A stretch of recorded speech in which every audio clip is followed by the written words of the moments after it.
Hey guys, so we've gone through some cylinders, we've done some shading of some curvy cylinders, adding dark towards the outside and light towards the middle. Now we can take a look at making stuff a little bit more real or interesting by adding texture. So these textures right here, you can get over to by the right side of the whiteboard.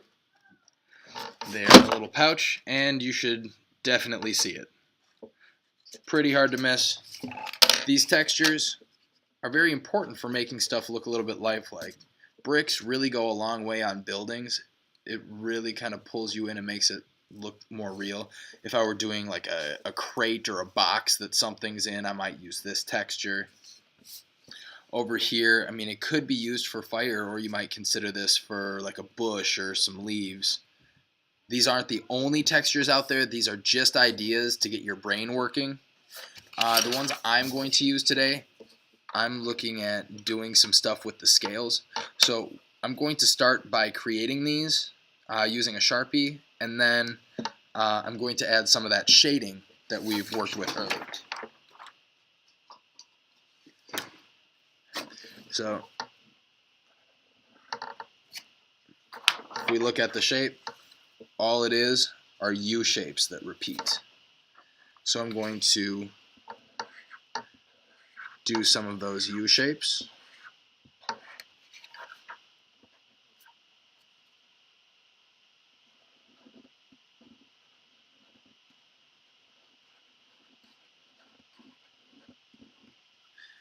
You can make them bigger, you can make them smaller,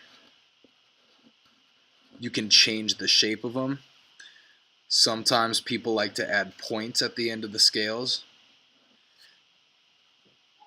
So maybe instead of round, maybe if you were doing a dragon, you might have scales that were a little bit sharper on the edges. So it kind of comes up and it comes to a point at the top before it comes back down.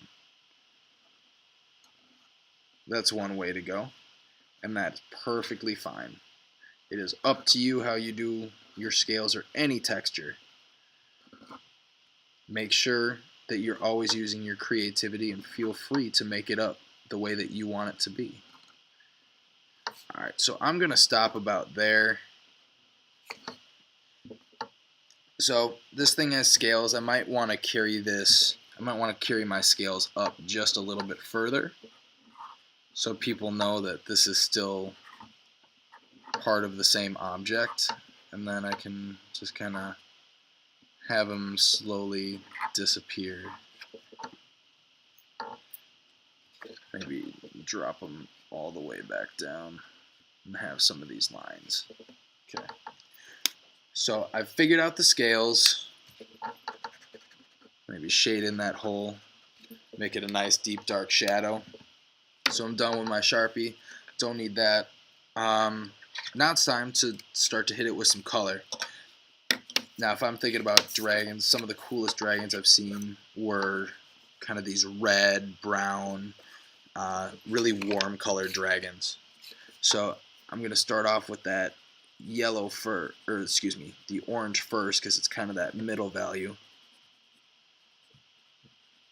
And I'll just do kind of a small grouping of scales. Let's see if I can get you a little bit closer.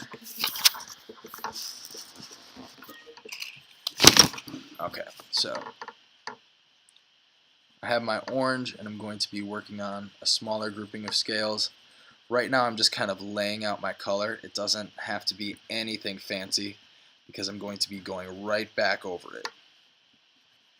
So I'll just work with one more over on this side. So I have some orange laid out. Orange is going to be my middle value. Now I can go over on my edges and start to add those darker values with the red.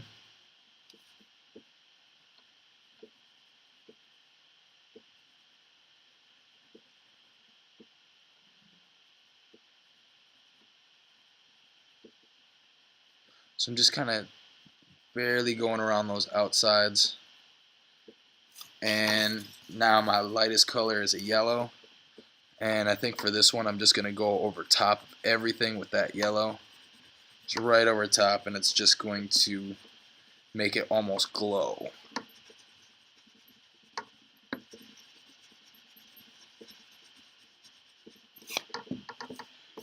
So when I'm done with that, I might decide that I want some shadow, maybe kind of where the scales come together.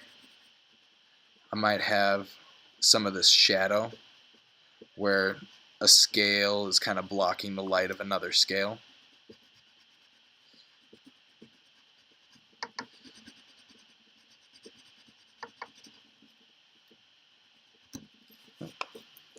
Broke on me, I was pressing a little too hard.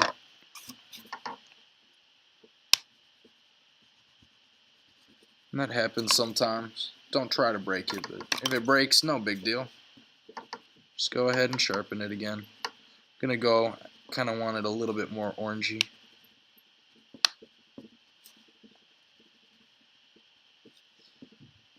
I think the last thing I'm going to do is go right over the middle with a little bit of white to make it just a little bit brighter, and I'm pressing pretty hard with this white. There we go. So I did a few different color layers on the scales, and if I were to do that all over, you can imagine it would look pretty cool. I could switch up colors in the middle. Maybe I want to switch to blue, green, purple for these and mix them in. Be creative with it, mix it up. But yeah, you can even use shading on your textures. Use texture, it makes your stuff look a little bit more real and more exciting than just a blank fill in the whatever with color. So that's texture and a little bit of shading.